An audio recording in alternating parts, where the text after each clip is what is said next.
Hi, good afternoon everyone, and welcome to the very first ever episode of The Outside Bet. It's a new betting football YouTube channel / podcast hosted by myself. It's ironic because we don't normally bet on outside bets, so I'm going to film it outside, but it's mainly a reflection of the fact that my dog is just below me and I'm always outside. However, I appreciate completely that the microphone setup I have isn't good enough and there's going to be really bad audio on this. Anyone who's got any tips on podcasting, on outside audio, etc., please just drop me a message in the YouTube chats. It's going to be largely short form, unscripted. I know I've got a few notes, but I want to make sure that I say the right things.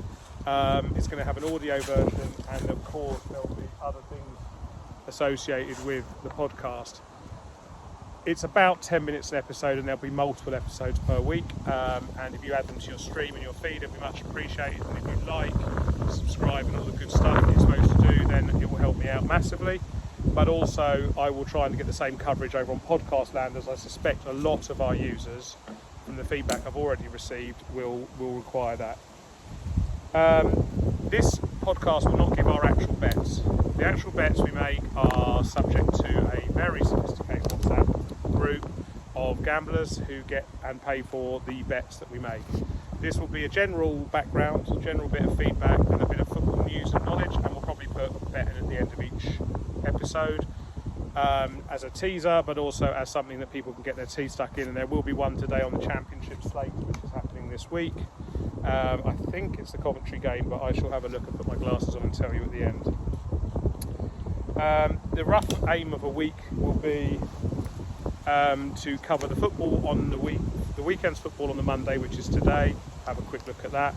Will be to preview the midweek action coming up, only in the leagues we cover, and will then be a question of what we're going to do for next week. Then a Tuesday, similar, but Wednesday will be a Q&A from all the questions we've had on the YouTube channel. That can be about actual fixtures coming up, that can be about actual football stories, but can also be about how we bet, why we bet, the markets we bet, and the techniques we use to have a generally winning account, the difference between sharps and discount bookies, all of the sort of usual questions we will address on Wednesday's show.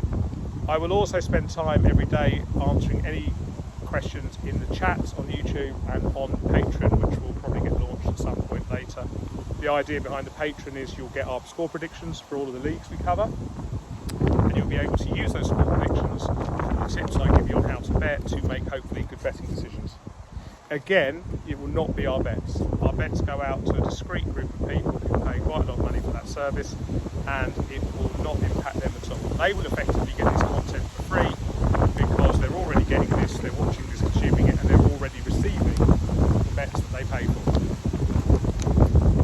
Hopefully we'll grow into whatever we want. So if you guys have got suggestions, or if you can teach me how to get a better microphone with less feedback noise than this, I'm going to use a gimbal in the future so that we'll have some moving shots, we'll be able to do some walking, some remote control stuff. It'll all just be a simple outside quickie every day.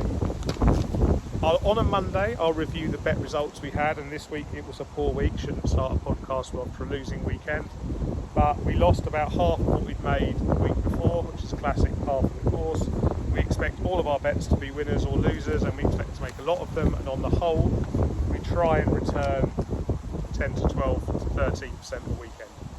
It sometimes is more, it sometimes is less. This week we lost nearly that, but the weekend before we made 25 to 22%. So that is how it works.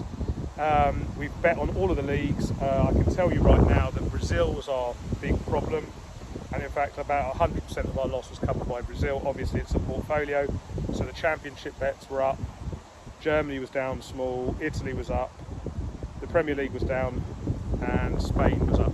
So that's roughly how it worked this weekend. We try and cover between 4, 5 and 6 leagues all the time to give us enough fixtures to have a portfolio every weekend. I'll explain more about that as it goes along, but it depends on which leagues are currently producing which football with expected goals data and how those leagues are performing. We never bet on leagues that have less than 5 games played already, so it takes a while for a league to kick in, and then that league ends and we move forward. So it moves to the J League, to the Korean leagues, it moves across to America, and basically we try and get all-round coverage. We will cover some major tournaments in the summer. We don't cover cup football and we don't cover international football, but with that is a slight exception. The World Cup we will definitely be putting something together. because it makes complete sense to do so for our paying members.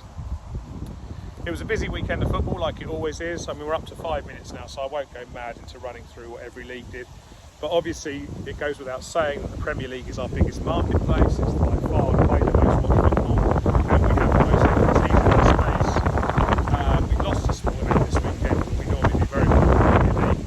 And of course, the juggernaut that is Arsenal and the increasing juggernaut that is Man City, who are continuing to outperform slightly where we thought Man City would be at this stage. Now, they are doing very well by doing one thing well, which is deliver the ball to Haaland. Haaland scores. They are extremely vulnerable to a Haaland injury, and in our view their squad is nowhere near as strong as Arsenal's. And it goes without saying that Arsenal are the favourites. They are overwhelming favourites for the Premier League. There is no way that's a value bet for us. Remember, most of our bets we're aiming for even money bets if we can, and we're aiming to win more than half of those even money bets.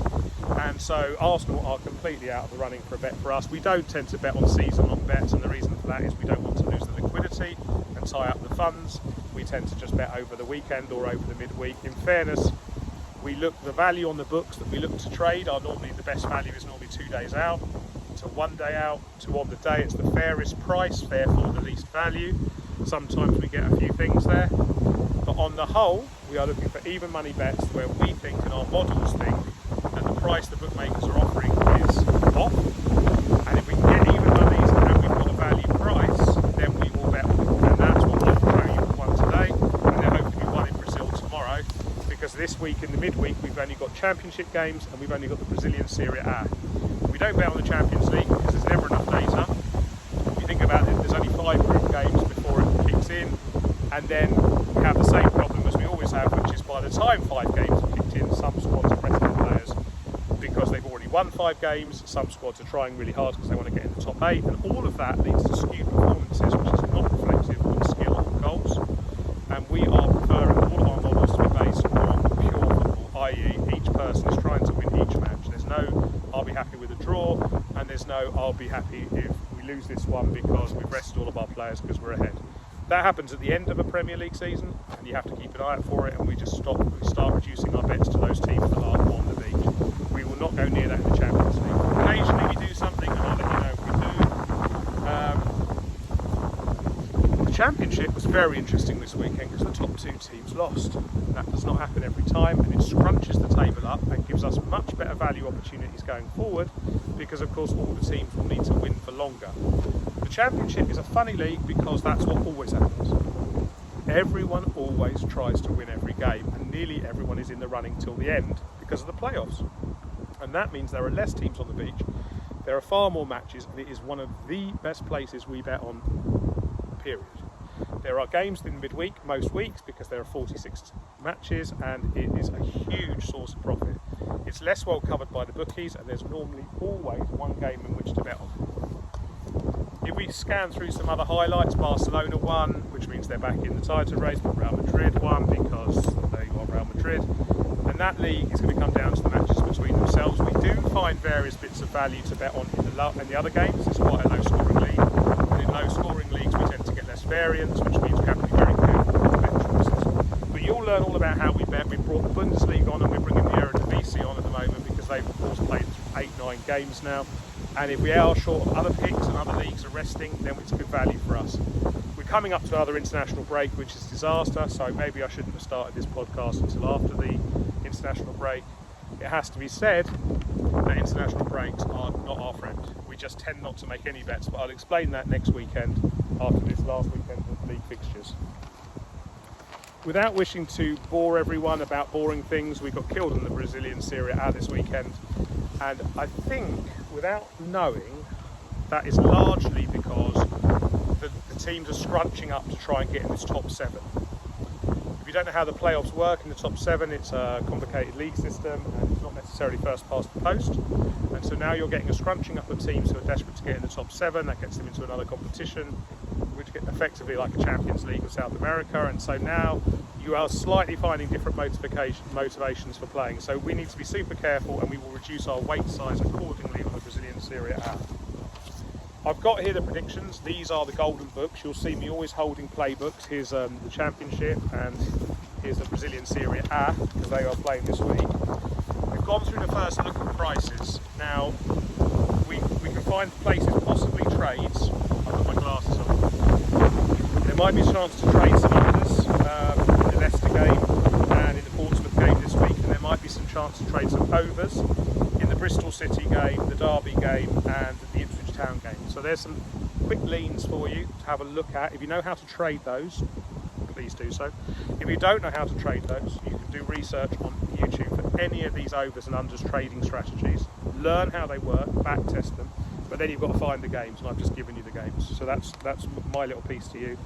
And if we're looking for an absolute outright bet, if you look, say, at Bet365 today, for example, it looks to me like they have massively undervalued the goals in the Coventry-Sheffield United game. So the way that works is, if you think about it, all of their models work off total goals for a game and who's going to win the game. I'm saying right now they've undervalued the goals. They're coming in at about 2.75 goals per game in that game, and we think it could be nearer 4. That's a big enough gap for us to now start looking at how we can invest in buying the goals. So our strong tip for this video for today is to look at going long the goals in the Coventry-Sheffield United game. If you're a straightforward punter, Bet365, and you just like bet builders and you just like anything else, think about bet builders that are a function of the number of goals. Whether that's someone to score, someone to assist, whether that's shots on target, they're all a function of the fact that if Bet365 underpriced the total goals, they would have underpriced all of the derivatives of total goals. We do have a slight lean that they've underpriced Coventry on the game, but that's in a way a connected market, because Coventry are favourites to win and they've underpriced goals. That means they've underpriced the amount that Coventry will win by. But that is the same bet, so be super careful that you don't bet on both Coventry to win by more, Bet365's take, and also there to be more goals. It's the same bet. But either which way you attack that game, good luck. I'll put a little report back out on Wednesday about how that bet went on. But that's pretty much how we go for episode 1. And episode 2 will follow tomorrow, with hopefully when we get some fills in our data that we're missing on the Serie A in Brazil, because midweek slate there starts Wednesday and Thursday, it doesn't start Tuesday, so the games won't fill up and the prices won't fill up till tomorrow. I'll be back tomorrow. This is the first episode. I hope you enjoyed it. Leave all the comments about what we can do differently, and hopefully it'll be less windy in the future. Hopefully someone will show me how to buy a good microphone. Thanks very much.